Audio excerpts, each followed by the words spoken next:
हमारे चैनल पर आपका स्वागत है। पिछले वीडियो में हमने परिमेय संख्याएं पढ़ा था।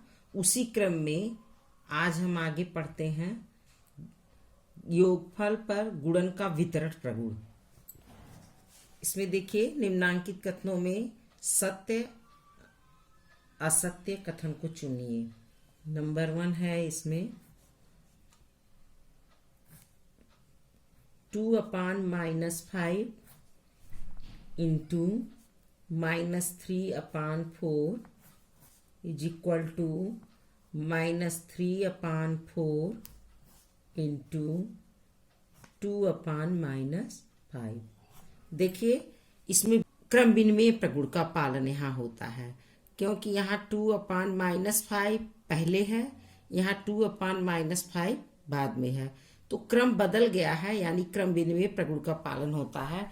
अगर हम दोनों का मल्टीप्लाई करते हैं तो एक ही आंसर आता है, इसलिए यह कथन सत्य है। सेम इसी तरह दूसरा क्वेश्चन -2/-3 इंटू 1/5। ये एक ब्रैकेट में, ये बड़े ब्रैकेट में है। इसके बाद ब्रैकेट बंद करके इसके बाद छोटे ब्रैकेट में है -2/7 इज इक्वल टू, फिर छोटे ब्रैकेट में -2/-3 इंटू, फिर बड़े ब्रैकेट में है 1/5 इंटू -2/7। इसमें देखिए सेम वही है जो यहाँ पे है। ये साहचर्य प्रगुण का पालन करता है। इसमें साहचर्य प्रगुण माने पहले इन दोनों का मल्टीप्लाई करके तब इससे मल्टीप्लाई करेंगे, और यहाँ पहले 1/5 इंटू -2/7 का मल्टीप्लाई करेंगे तब इसमें करेंगे। यहाँ भी क्रम बदला हुआ है, और क्रम विनिमय प्रगुण और साहचर्य प्रगुण दोनों का ये पालन करता है। अगर इनका हम मल्टीप्लाई करते हैं तो इनका भी आंसर एक ही आता है, यानी ये भी कथन सत्य है। अब इसका थर्ड है 3/4 और -5/7 का गुणनफल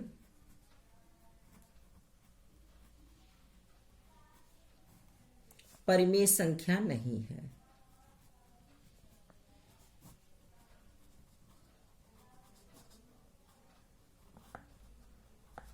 नहीं है, ये असत्य है, क्योंकि अगर हम इन दोनों का मल्टीप्लाई करते हैं तो इनका आंसर यानी गुणनफल जो है वो परिमेय संख्या ही आता है। तो यहाँ लिखा है परिमेय संख्या नहीं है, इसलिए यह असत्य है। सेकेंड क्वेश्चन है निम्नांकित कथनों को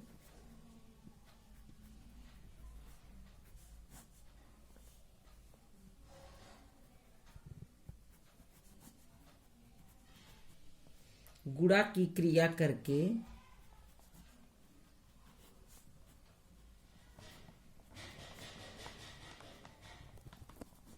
सत्यापित कीजिए।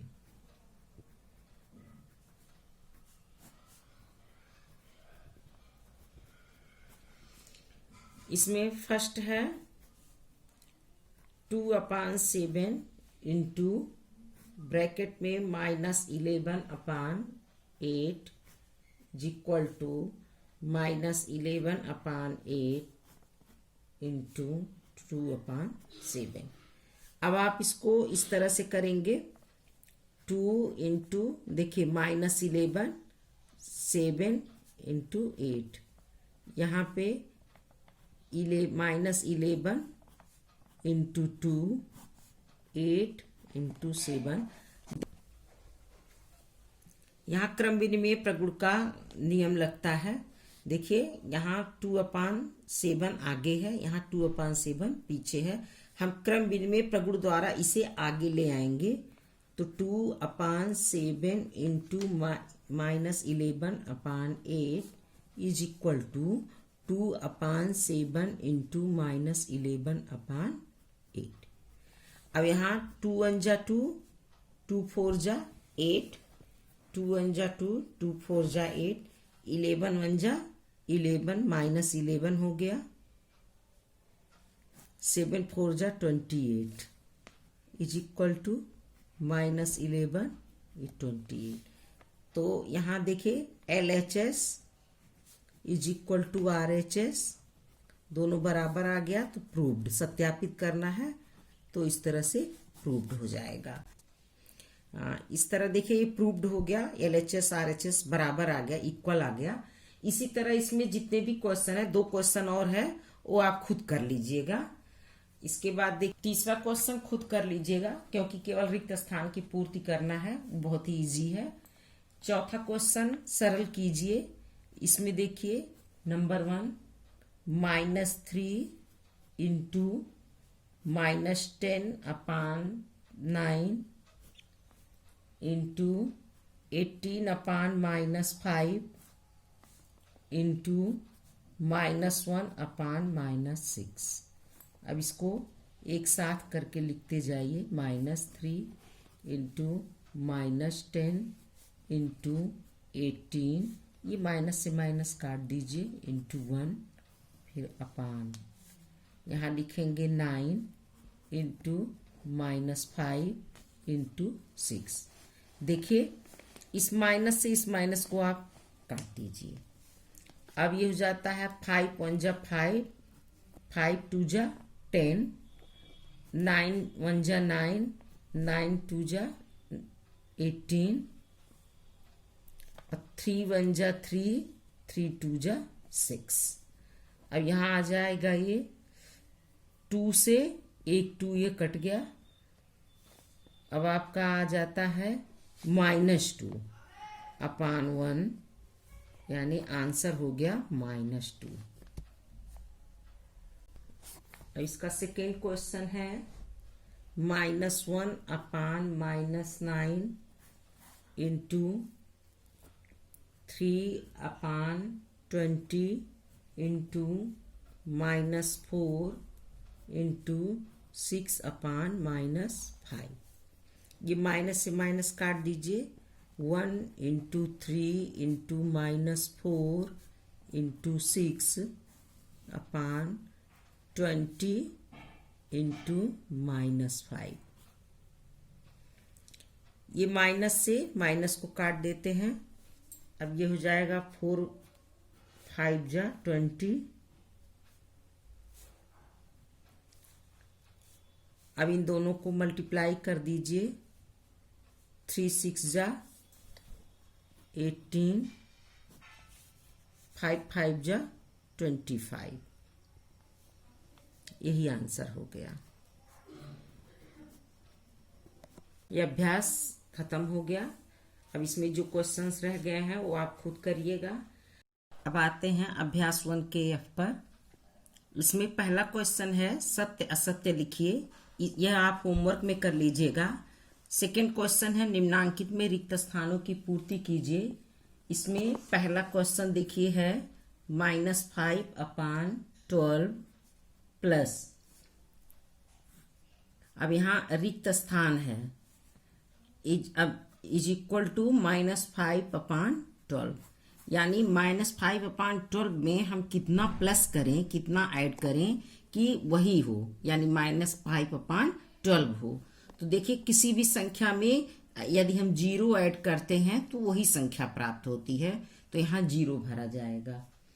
इसी तरह से इसका सेकेंड क्वेश्चन है -4/5 माइनस, फिर है खाली स्थान dash dash is equal to 0।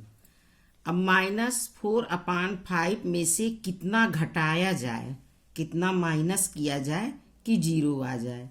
तो देखिए यह एक ऋणात्मक संख्या है।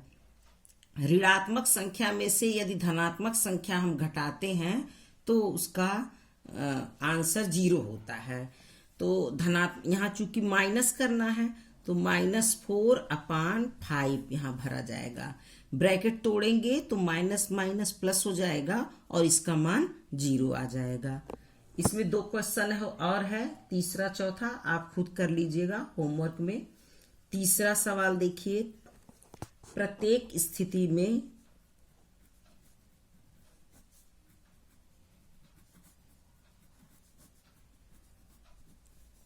x का मान बताइए।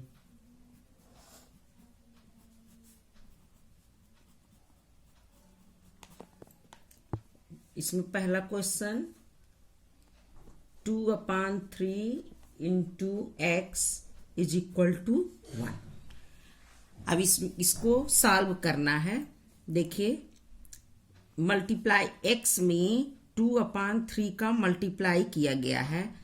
अगर किसी संख्या का मल्टीप्लाई किया जाता है तो उसे हम इधर पक्षांतर करते हैं। पक्षांतर करने पर इससे डिवाइड हो जाता है, यानी भाग हो जाता है। जैसे 1 यहाँ हो जाएगा डिवाइड 2/3, यानी इससे भाग हो जाता है। तो इसके व्युत्क्रम से हम गुणा कर देते हैं, हो जाएगा 1 into 3/2 x is equal to 3/2। यही इसका आंसर हो गया। सेम इसी तरह दूसरा क्वेश्चन है -3/4 plus x is equal to 0। अब देखिए, चूंकि यहाँ पे -3/4 है, ये संख्या ऋणात्मक है। इसको इधर पक्षांतर अगर हम करते हैं तो वो ऋणात्मक अगर रहता है संख्या तो वो धनात्मक हो जाता है। 0 + 3/4 x इज इक्वल टू 3/4। अब इसके बाद एक क्वेश्चन और है, तीसरा क्वेश्चन x। इसे आप होमवर्क कर लीजिएगा। ये जो फर्स्ट क्वेश्चन है सेम उसी जैसा है। अब इसके बाद जितने क्वेश्चंस हैं सब आप होमवर्क कर लीजिएगा। चौथा क्वेश्चन है, निम्नांकित परिमेय संख्याओं के योगात्मक प्रतिलोम बताइए। तो 1/2 है। अब 1/2 में हम क्या जोड़ें कि 0 हो जाए। तो 1/2 में -1/2 जोड़ने पर इसका मान 0 हो जाता है, 0 हो जाता है। जैसे देखिए 1/2 प्लस -1/2। अब ये हो जा रहा है 1/2 माइनस 1/2 इज इक्वल टू 0। तो ये हो गया, तो इसका मान 0 हो गया। इसलिए 1/2 का योगात्मक प्रतिलोम -1/2 होगा। इसी तरह इसका भी, ये चूंकि ऋणात्मक संख्या है तो इसका योगात्मक प्रतिलोम 3/8 होगा, क्योंकि ये धनात्मक है। दोनों को ऐड करने पर, जोड़ने पर इसका मान 0 हो जाता है। इसी तरह 5वां सवाल देखिए, निम्नांकित परिमेय संख्याओं के गुणात्मक प्रतिलोम बताइए। तो इसमें गुणात्मक प्रतिलोम, इसका ऐसा संख्या ज्ञात करेंगे, ऐसी परिमेय संख्या कि जिसको गुणा करने पर उसका मान 1 हो जाए, वही संख्या उसका गुणात्मक प्रतिलोम होता है। जैसे 8/13 है। अब इसमें हम किससे मल्टीप्लाई करें कि 1 आवे। तो देखिए, इसके व्युत्क्रम से हम इसमें मल्टीप्लाई कर देते हैं। 8 × 1 = 8, 13 × 1 = 13, 1/1 इज इक्वल टू 1। तो 1 आ गया ना इसका, तो इसलिए इसका गुणात्मक प्रतिलोम